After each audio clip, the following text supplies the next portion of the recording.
good morning, class. Morning. So by the way, I am Kay and I will be your teacher for today. So before we start class, a prayer o sata. So please stand up. Okay. So let us all bow our heads and put ourselves in the holy presence of God as we sing the name of the Father, the Son, and the Holy Spirit. Heavenly Father, we come before you with a grateful heart. Bless us with wisdom, guidance, and strength in all that we do. May we act with kindness, integrity, and humility.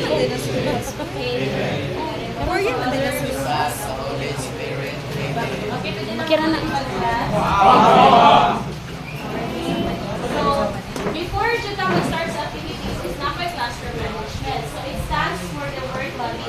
M for monitor your own behavior and stay on task. So, walay mag-CBO, bawal si gawas. A for ask questions when you don't understand. So, if now may questions or clarifications, just raise your right hand, okay? R for respect your classmates and your teacher. So, of course, irrespeto ang inyong classmates and also respect me as your teacher. I for instruct yourself to follow the classroom rules. So, you should follow all of this. And N for notice when someone needs help or guidance. And P for engage actively and encourage others positively. Because later, we will have activities. Okay? So, again, your classroom management is for read, monitor, ask, respect, instruct, notice, and engage. Okay, so first activity. Nakadiri ka ng class base. So, the instruction is usually help the swimmer pass through the maze of the sea. So, kisa may gusto mo try. Ano lang sa front? Kasi ano yung galing mo?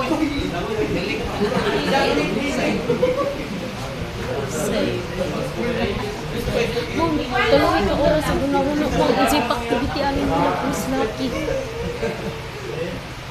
So,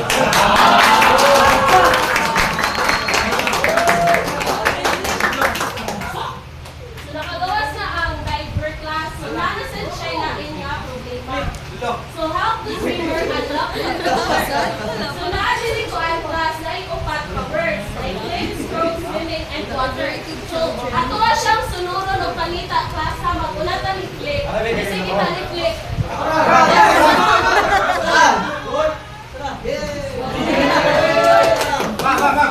After the flip class na ay gawas ng word na D o big. So another stroke. Video. Very good. Swimming. Yes.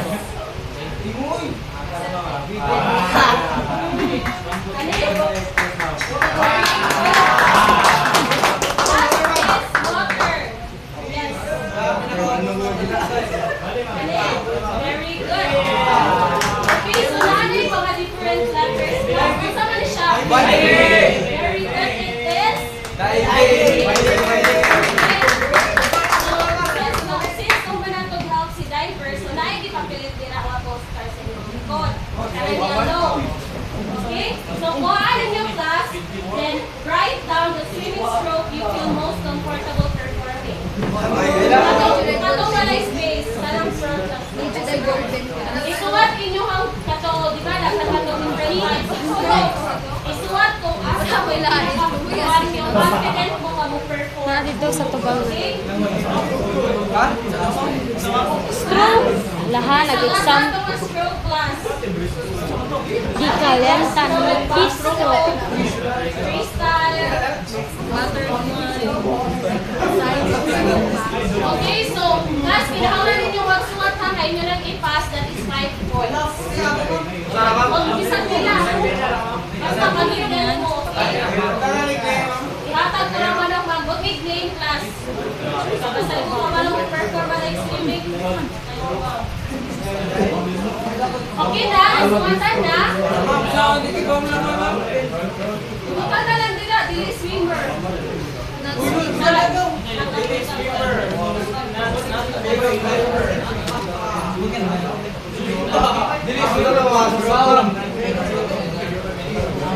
Bukangit kawan, class ha. Okay, so, when nagsuwat mo class is try to flip the cards if naakay suwat sa likod. So if naay nakatumong nga naay suwat ang likod, di sila nakakwas number 1. Okay, pwede basahan yung mga question?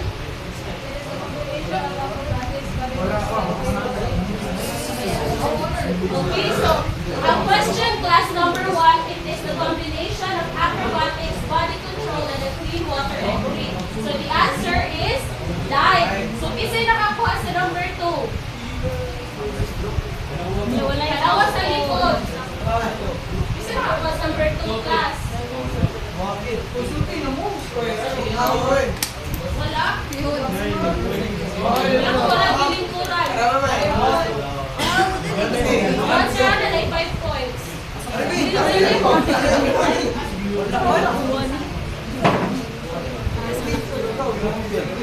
Kaliwag kong basa sa number 2 na question.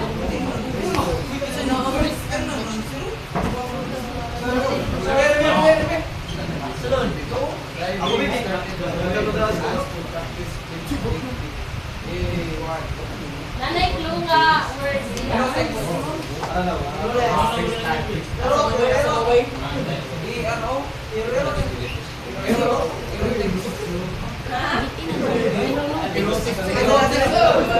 Basaha daw, basaha. Diving started as a way for gymnasts to practice with safety. Country na siya.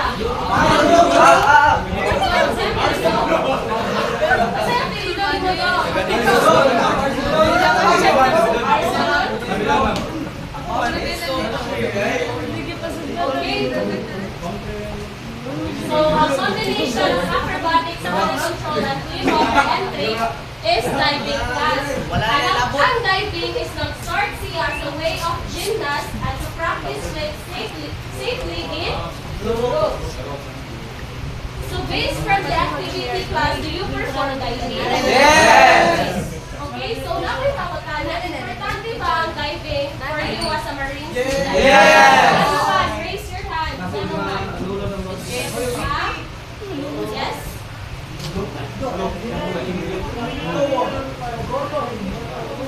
Okay, so yun siya, i-repeating ko na ninyo na ako na may diving, so importante siya. Ang sabi rin ko nito, bes?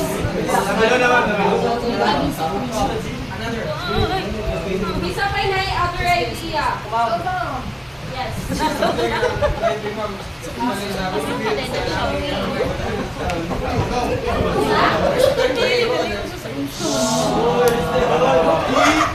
Sige pa na yun. Importante ang diving sa mga, especially sa mga field pa nga. Nakakalaman mo ever mabot na Very good. So, sa'yo, apelido? wala kang dito. Okay, so our topic for today, class, is all about diving.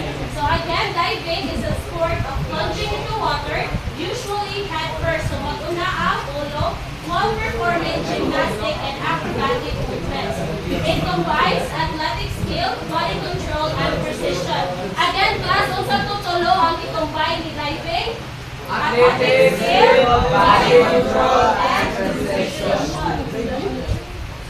So diving is a recreational and competitive sport originated in Europe in the early 19th century. Timana na ninyo pa sa 19th century nag-start ang diving sa Europe. And initially as a diversion for gymnasts who wanted to combine acrobatics with water, meaning ka mga flips. Wala siya acrobatics. It quickly became a competitive sport by the late 19th century with organized contests and rules. So naapil siya sa Olympics in 19th century. Diving was included in the Olympic Games in 1904, marking its recognition as an international sport. So ang diving class is nasab na siya synchronized diving, where two divers perform the same dive simultaneously, meaning mag-dungan sila. What it was added to Olympic program in 2000, reflecting the evolution and growing complexity of the sport. So, ito sa basa class. Today, diving is both a competitive sport and a recreational activity practiced worldwide, which creates international community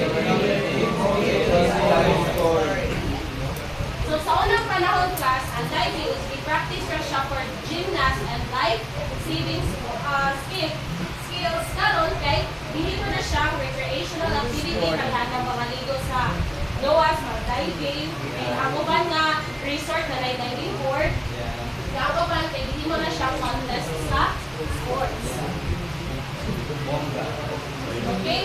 So again, class, ang diving kay kung siya ha, plunging into water usually head first. Ang iyahang i-combine na skill is athletic skill, body control, and precision. It started in 19th century sa Europe. Okay? So that way, activity class. So you will be divided into 3 groups, and each group will take turns flipping a bottle. What is your class? When did you flip? Then your group will answer one of the 5 questions. You will have 3 minutes to answer all 5 questions. Ang kaning activity class, this is not about speed, kung pila ka bumino ang ma-flip. But it is about how many correct answers your group can provide within the time limit. Okay? So, grupohan ta mo class, mo di siya group 1, kaning duha. Kanin duha kutub ni kani ay kaning katulog. Nagkapa na ng willing progress. Group 1 mo kanya, then duha, kaning duha ka live, group 2, then the rest. Okay? So, maguna ta sa group 1 class ha, 3 minutes na. So, pwede rin i-cite ninyo ang inyong plan. Group 1 usa, wala yung mulihog sa group 2. Group 1 ipadang litong mulihog sa group 2. Okay, so, ating nakaset mo time.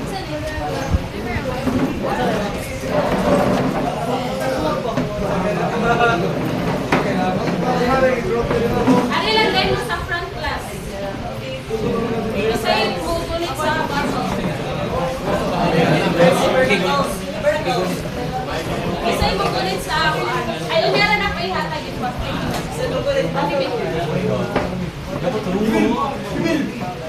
okay, class, thank you ha. Recorded ni siya ha. Enjoy nyo ha participation. Okay, wait. Timer, pwede mo magpulit-pulitan. Timer starts now.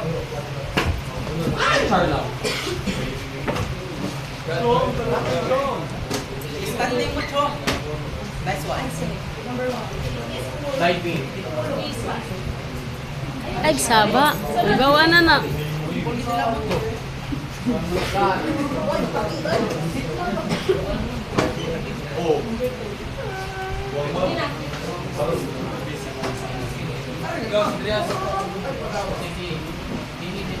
Three minutes or lang.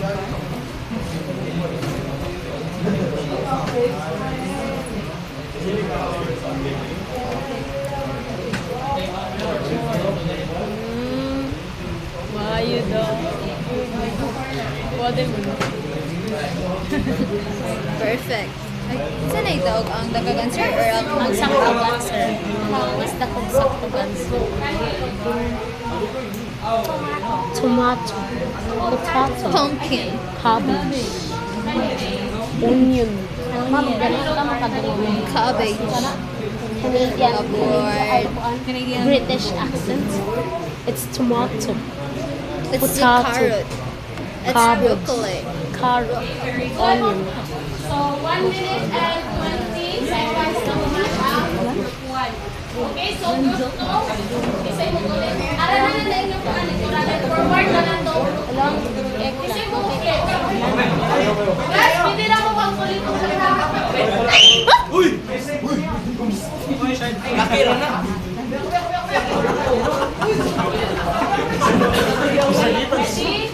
Ready? Pwede siya gito pa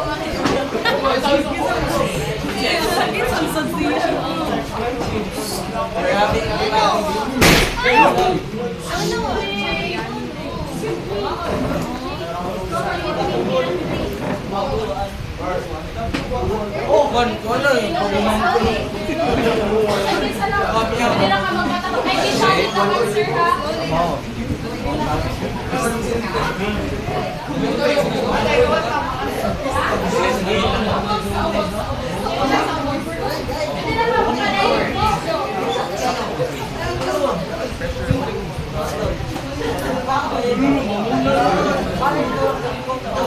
Labonanan yung mga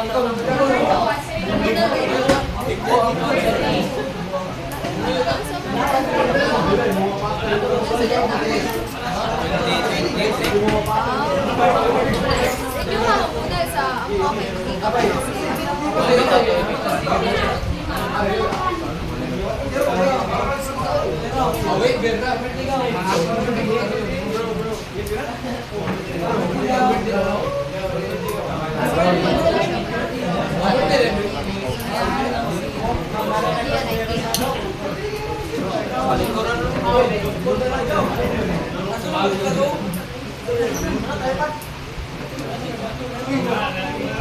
Okay, very good. So sa last group na class, kaya sila 1 minute and 25. Ano sa last group? Okay, forward lang. So, okay. Kaya ko ang ulit lang.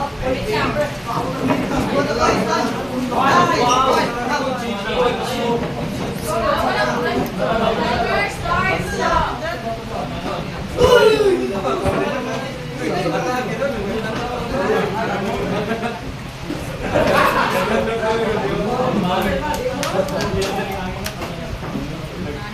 Barog pa sa tupa niya. Ako na may Ako na mahid. Barog pa sa tupa. GG na. The only 5% of the ocean was kanang quad explored. 5% na half and 70% of the world was covered by water niya. 5% pa ang na-explore.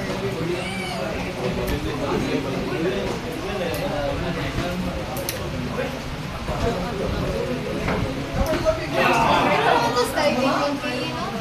Intro? Kaya number 2 is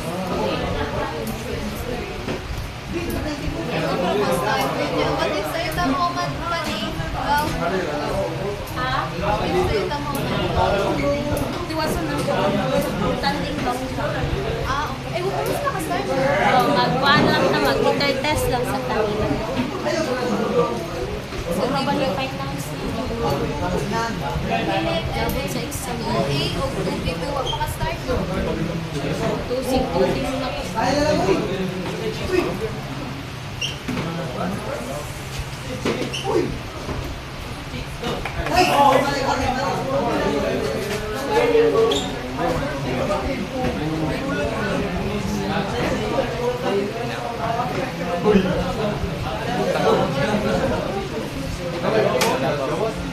Tubig sa unta.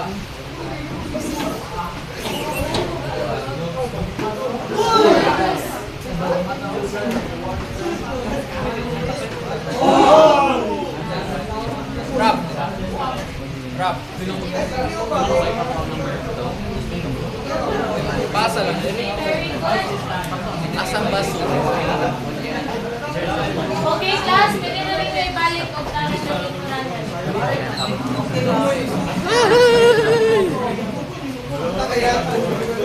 Sige, okay, class. Settle down. Okay, so question number 1, it is the sport of plunging into water, usually head first. Will someone go? Good, everyone got the correct answer. Number 2, diving became a competitive sport in blank. 1904 or 19th century, everyone still got the correct answer. Number 3, it is where two divers perform the same dive simultaneously. Very good. At tanan nakakawa na ako correct answer. Number 4, diving as a recreational and competitive sport originated in Europe. Very good. Sakto gyud kung tanan. Last is diving combines athletic skill, body control, and Precision. Okay, very good.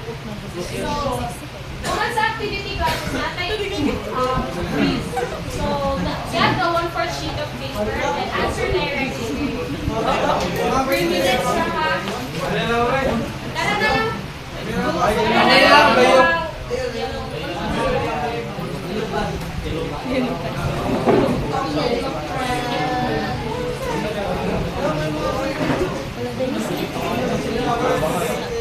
Guys, make sure to follow the directions. Right, true or false?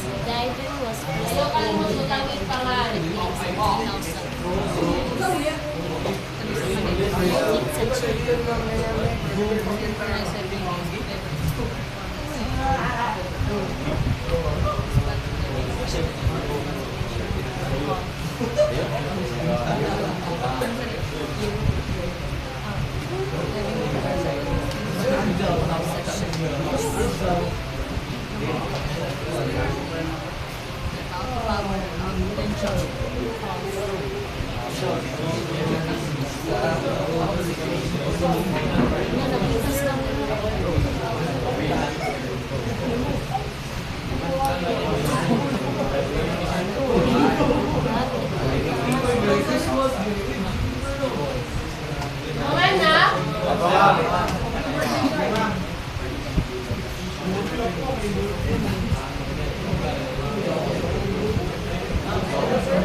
19th century. Mga na, Mana? Hindi ko man class, pwede na i-pass. Mana ka? Ay, sama ko.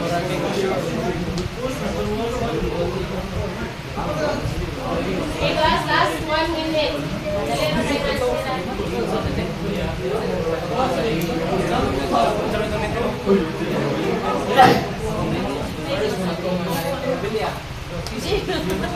Class bus?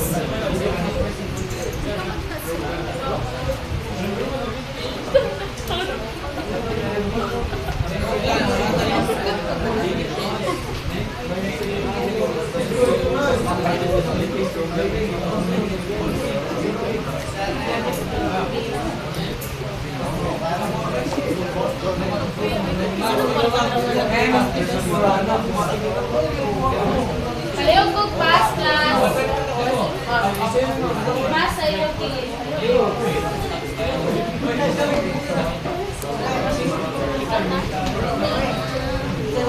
Ay, nakalas.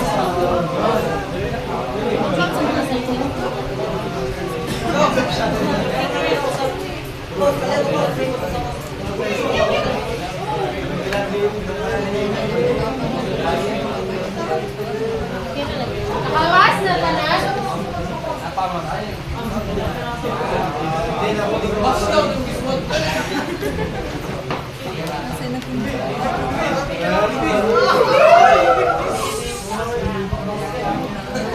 Wala na yung nakabilin? Okay, for your assignment, kasi meron na siya yung buhaton.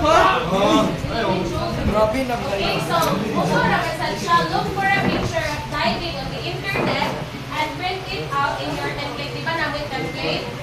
Okay, so, using the letters in the word diving, make a short phrase or sentence or mnemonic that shows what you have learned from the lesson. Ito lang kaya ito sa atong classroom management class na. Okay. Pwede na printed ang mnemonic, pwede rin sa handwritten na. Okay, so, again, wala na yung tagagan, pwede na. So, ato rin yung punta ka, gets na?